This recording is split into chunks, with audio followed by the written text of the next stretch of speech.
الصلاة والسلام علیک یا سیدی یا خاتم النبیین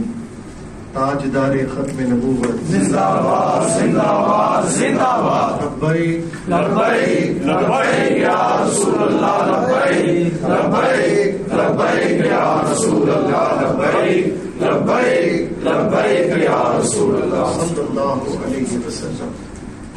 بسم اللہ الرحمن الرحیم۔ محترم سامعین کرام،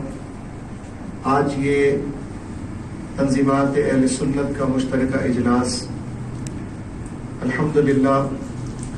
تمام تنظیمات کے ذمہ دار تقریباً یہاں موجود ہیں، ان سب کی موجودگی میں منعقد ہوا، اور اس اجلاس کا اعلامیہ یہ فقیر آپ کے سامنے پڑھ کر سنا رہا ہے۔ یہ اجلاس لاہور میں تحریک لبیک پاکستان کے زیر اہتمام لبیک یا اقصی ملین مارچ اور جامع مسجد رحمت للعالمین صلی اللہ علیہ وسلم پر حکومتی اداروں کی جانب سے بدترین ظلم و تشدد کے خلاف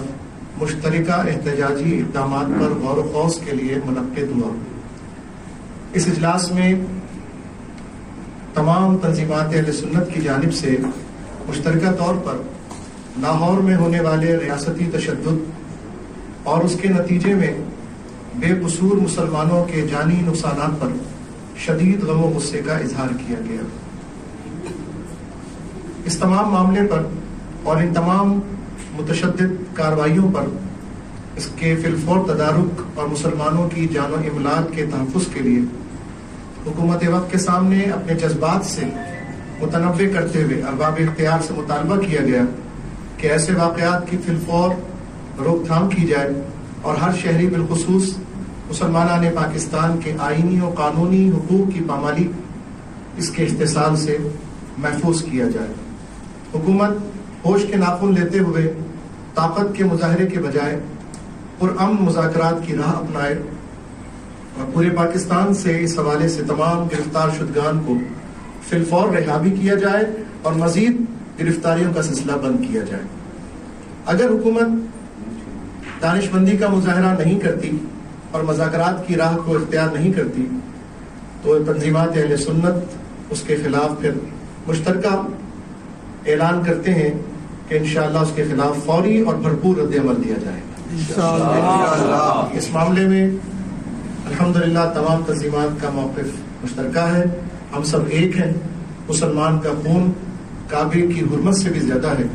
اور اس کو ناجائز طور پر کہیں بھی بہایا جائے، چاہے وہ غزہ ہو، چاہے وہ کراچی ہو، چاہے لاہور، ہر جگہ مسلمانوں کے جذبات ایسے ہی ہوں گے۔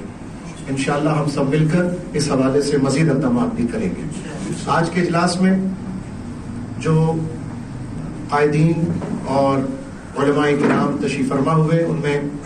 حضرت مفتی محمد وسیم اختر المدنی صاحب، مولانا الطاف قادری صاحب، علامہ یونس شاکر اختر القادری صاحب، حافظ محمد اسلم قدری صاحب، علامہ اشرف گوربانی صاحب، علامہ بلال سلیم قادری صاحب، مفتی لائق محمد سعیدی صاحب، سلیم اتاری صاحب، مولانا مفتی غلام حسین سیفی صاحب، مولانا عرفان سلطانی صاحب، مولانا احمد رضا امجدی صاحب، مولانا سید بلال شاہ صاحب، مولانا محمد نعمان قادری صاحب، مولانا اکبر رضوی صاحب، عبد الحبیب برکاتی صاحب، محترم فیصل معیاری صاحب، محترم انور پٹنی صاحب، محترم بلال گنج صاحب، مولانا شہباز رضوی صاحب، مولانا محمد صدیق نشبندی صاحب، مولانا حافظ محمد ارشد صاحب، احمد قادری اور تحریک لبیک کراچی کا وفد مولانا محمد نذیر نقشبندی صاحب کی قیادت میں خصوصاً یہاں پہ شریک ہوا۔ میں آپ سب کی جانب سے تحریک لبیک کے تمام شہداء اور جتنے بھی زخمی ہیں سب کے لیے دعا بھی کرتا ہوں۔ اللہ تعالیٰ شہداء کی مغفرت فرمائے، ان کے درجات کو بلند فرمائے اور زخمیوں کو جلد از جلد شفا یاب فرمائے۔ تاجدار ختم نبوت زندہ باد زندہ باد زندہ باد من سب نبی لبیک لبیک لبیک یا رسول اللہ لبیک لبیک